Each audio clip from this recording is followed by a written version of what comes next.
They say the quietest evenings often hold the biggest surprises. That night, I was curled up on the couch, the TV humming in the background, wrapped in my favorite knitted blanket. The rain outside left a cool crispness in the air, drifting through the cracked window and carrying with it the faint earthy scent of wet leaves. My slippers were on, my hair loosely tied back, and I had no plans for anything other than a calm, ordinary night. That's when I heard the sound of the front door opening. "Hey, Aunt Claire," a familiar voice called. It was Daniel, my nephew. He had just turned 25, though sometimes I still pictured him as the little boy who used to race through my backyard in grass-stained sneakers. But tonight, as he stepped inside, I noticed something different. His posture carried a quiet confidence, his eyes thoughtful in a way that made me pause. He slipped off his damp jacket and sat beside me on the couch.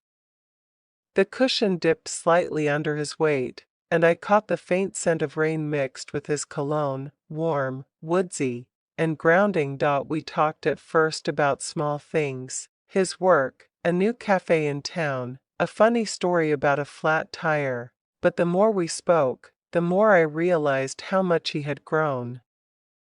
He wasn't distracted or half listening the way people often are these days.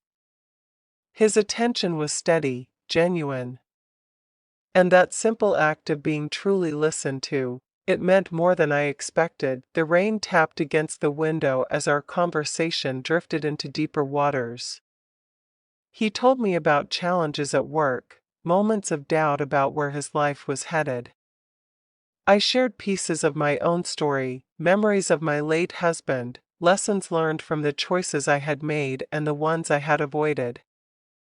We weren't just talking to pass time, we were connecting in a way that felt rare and grounding. At one point, our hands brushed while reaching for the same plate. It was nothing intentional, just a passing touch, but it lingered in my mind long after.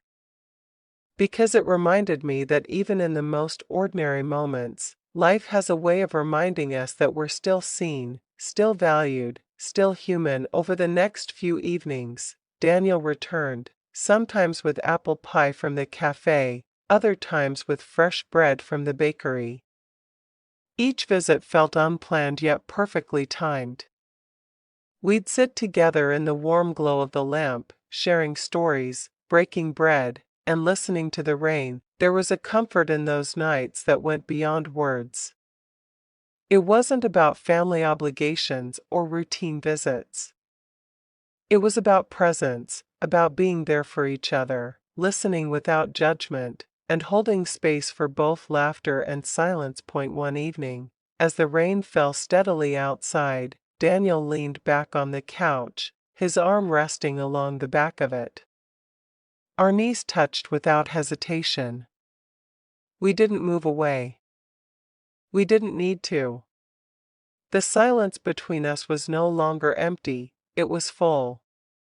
Full of trust, of understanding, of something unspoken yet deeply felt. When he finally stood to leave, he paused at the door. His eyes lingered on mine as he said softly, "I'm glad I came tonight." "So am I," I replied. The door closed, and I was left standing there, realizing that something had shifted. It wasn't dramatic or loud, but it was real.